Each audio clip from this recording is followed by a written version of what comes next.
Why is Pokemon the first movie also called Mewtwo Strikes Back? This is Mewtwo's first appearance, yet it makes it sound like it's at least his second appearance. I wish there could be a Mew 3 for a cool icon idea I had for him. Now, I've always had interesting stories to talk about in terms of Pokemon. Did you know that I've always hated the fact that every Pokemon game has only one file? If you're wondering why this is a complaint, it's because my older brother and I always shared the games that we played growing up. And we usually put our progress into separate files and never the same file in the game. But because Pokemon didn't have multiple files, and my brother wouldn't allow me to play on his files, I never got into the games. And my mom just couldn't buy another copy because we were poor back then and only could afford one game at a time, and it would be redundant to buy a copy of the same game. Wait a minute, we still can't afford copies of a game. Shit.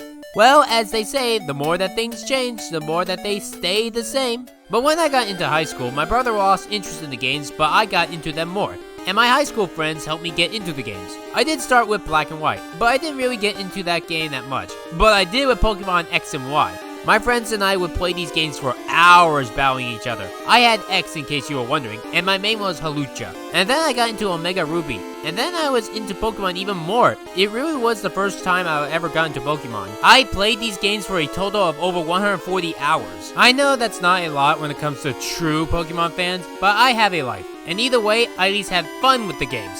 I haven't really played the games for about 5 years now, jeez. That's mostly because I'm not friends anymore with the people that I played them with, and I really haven't tried to go find other people since. But I do know that some of my current friends are into Pokemon, and maybe someday when I'm interested, we'll battle each other online. That'd be fun battling Chikorita Jesus with his Chikoritas. I at the very least know how the games work, and I have beaten 2 of the games to the very end, being Pokemon X and Pokemon Omega Ruby. I bring up the games because I actually did not watch the anime growing up, and to this day still haven't really seen the anime, and I've only seen scatter episodes. So I didn't have much knowledge going into this movie beyond the characters and their names. Either way, whether or not you would have much knowledge on Pokemon, the first movie is not good. Hell, I'm surprised that people had defended this one. The anime is better than this, and I'm pretty sure the other movies later in the franchise are also better. Let's start with the fact that this movie was made by 4Kids. And yes, I am right about that this time, not like my 2000s list. While 4Kids was mainly television-based, they also did some movies. The most notable one was the Digimon movie. Oh god, this movie. Where do I begin? Haha, this kid is an idiot. He'll never get to 65,000 subscribers with an attitude and lack of knowledge like that. Hold on. Isn't that kid with the stupid dialogue there you? It was a joke, Kai. Kai, you're an idiot. I was just having fun.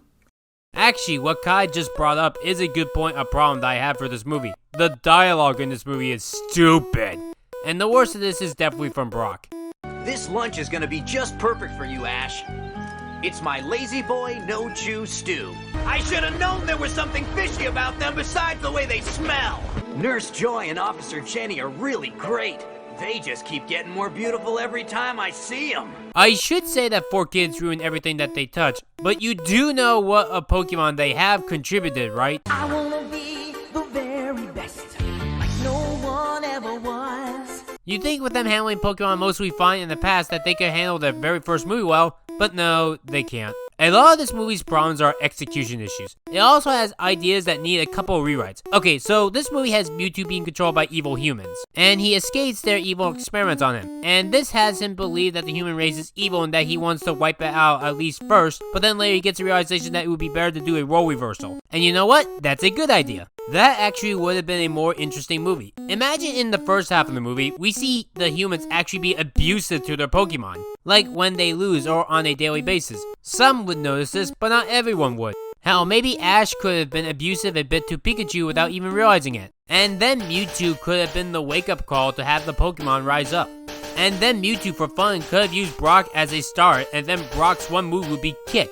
And then Brock would have said something stupid like the kicking was good. That could be an interesting idea. Pokemon rising up, creating a revolution started by Mewtwo flipping the roles of humans and Pokemon. That I would watch. And the solution? Well, Mewtwo could do this because he would believe that the humans abused Mew and that humans can't be trusted. We can learn that Ash finds Mew towards the beginning of the movie and that Mew is trying to find his way home or that he lost someone, and that Ash would take care of him. When Mewtwo realizes that Mew is perfectly fine, that's when he realizes that humans can be trustworthy with Pokemon. I'm surprised that idea hasn't been tried out yet. That plot right there feels more fitting for a movie than the actual plot that we were given. Hell, the alternate plot that I suggested could have Pikachu turn on Ash for a bit, before they go back to being friends, of course. And that's mainly my big problem with this movie. With Space Jam, they at least used the potential that they had. But this Pokemon movie had a lot of potential, but it just needed a rewrite or two in the direction that I thought out. So what do we get instead? Besides the 4 kids dialogue, Ash is determined to become a Pokemon master, and as always, he's ready to endure any hardship. ah yes, because 4 kids does not understand the meaning of animation, or that people older than the age of 10 could enjoy animation or Pokemon. Seriously, this does bother me. Okay, all people listening, animation is a visual medium. You can actually tell stories without the need of dialogue or sound. This isn't like radio where you do need people speaking or at least music. Not much actually happens in the movie, to be honest. Mewtwo hates humans, Ash goes to a special island about Mewtwo, Mewtwo realizes that humans and Pokemon can get along with each other. Though during the movie I have actual complaints, like how the cop that barely even tries to stop the children from entering the dangerous water, and the acting for her being not the best. And some of the dialogue of this movie is a bit suggestive and dark. Listen to this line here. Only the trainers capable of braving the storm have proven themselves worthy in my master's eyes. You hear that? That means that a lot of actual children died. Then again, this wouldn't be the first Nintendo product having children die, or even the last.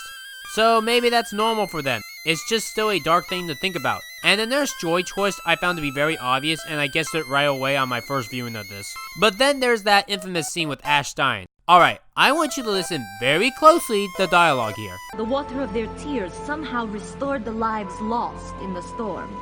The exposition of that is so that when Ash dies, he can only be revived if the storm is still going on. When he does die though, it's shown that there is no storm and that it's actually quite sunny out. So by the movie's logic, not my assumption, Ash should be dead. And before you say, they can't kill off a child, Nintendo has done that before. Oh, and there's also that shitty cliche of the death fake out, even though that all of us will one day die. Can we please stop doing this? Fuck, if you wanted to, you could have given Ash a full restore. Also, movies that are part of TV series really need to stop doing fake out deaths, because we, the audience, know that they are going to live. So not only is this death fake out a waste of time, but it is cheating! We know that Ash won't die. But no, on second thought, the worst part of the movie is the fact that Mewtwo wipes everyone's memory out at the end because...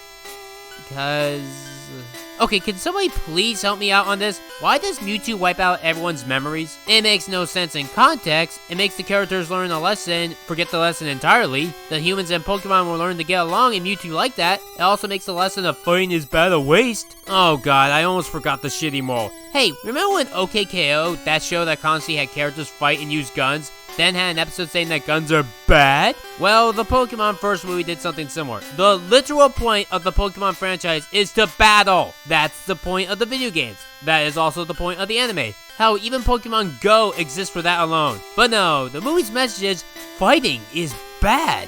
Now I can see how horrible fighting really is. Okay kids, get rid of your Pokemon games on your Game Boy Advance. Stop buying the products from Nintendo. Fighting is bad!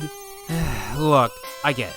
I get what this movie is trying to do, but that was a terrible way to word it. We could have had a movie about equality and maybe even a good way to handle racism like Zootopia and learn how to take care of your pets better. But instead we get a movie about a Karen that doesn't get how video games work. So in conclusion, the very first Pokemon movie that I've ever seen was Detective Pikachu, and it's a much better version of this movie than this movie. Pika?